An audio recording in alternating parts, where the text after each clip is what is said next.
Welcome to etvFutures.com. It's Monday, February 11th. I'm Remy Huki for your Commodities Recap. In energy, NYMEX crude oil futures gained for the third consecutive session.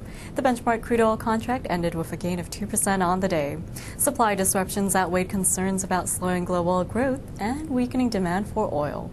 Over the weekend, Venezuelan President Chavez warned of ceasing oil exports to the U.S. Last week, ExxonMobil won a court ruling to halt a U.S. bank account holding some 200 million euros in PDVSA funds. Exxon is now challenging Chavez's government and seeking compensation for the nationalization of oil fields that it exploited in Venezuela. March crude hit an intraday high of $94.72 and closed out the session up $1.82 at $93.59 a barrel on the NYMEX. Taking a look at metals, there are strong gains across the board. COMEX gold continued its upward climb while platinum hit another record high. April gold rose $4.40 to end at $926.70 an ounce. Platinum futures soared, hitting a new all-time high, and the April platinum contract added $55.40 on the day, ending at $1,939.40 an ounce. Now we're joined by James Mound from James Mound Trading Group and author of the Mound Report. He'll give us his commodities outlook for the week ahead. This is James Mound for MoundReport.com with the week ahead for February 11th. This week is all about the grain markets. We had over the weekend an expansion of the price limits in wheat to 60 cents. Formerly 30 cents. A lot of times in markets like this, historically speaking, we have that as a major signal of a cycle reversal in the markets. That means that what we're getting out of the grain markets is a potential top. This is a market that's gone through extreme price rallies here, and the overall psychology of it is once you start expanding price limits, you also have to expand price margins, and people have to change their position sizing, and they have to change their stop placement, and it can trigger a major market reversal, which we actually have seen so far today. Market was lock limit up overnight, up 60 cents, and here we are closing the day down 34 cents and change. And it's a major signal for market reversal in wheat, and it should take the other grain categories down with it, like soybeans and corn. So look to develop bear positions in those markets over the coming weeks and months.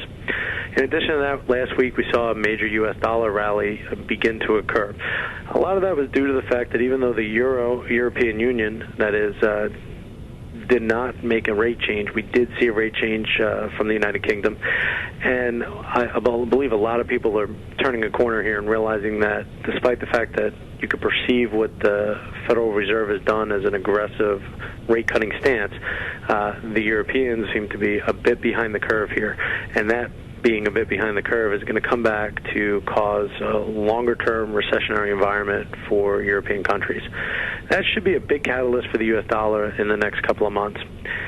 Could also cause some pressure on gold and silver prices, even though we've seen a sustained rally in both of those markets right now. We're seeing huge price moves in markets like platinum and palladium, mainly due to the fact that we've had some South African mine shutdowns due to electrical blackouts.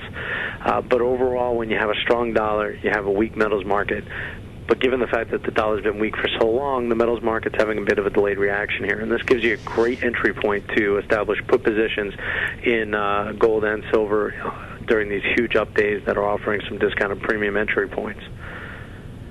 Last but not least, let's take a look at the coffee market. This is a market that's been holding a long-term trendline support, weekly, monthly chart, and overall very bullish long-term pattern is developing. But we haven't seen it just get up and go. And over the past couple of weeks, we've really seen this market take off from a major trendline support, break through previous contract highs that were set last year, and set off in a volatile upward trend. And this is mainly because of a short covering rally. There isn't tremendous news. We know that there might be some yield issues in Brazil. We know that there might be some weather problems in Vietnam and some quality issues there as well. But overall, this is just a market waiting to get funds and spec buying to push this thing over the edge. And so I'm a buyer on any dip in that market, and I expect to see a historic rally in coffee over the next 3 to 6 months.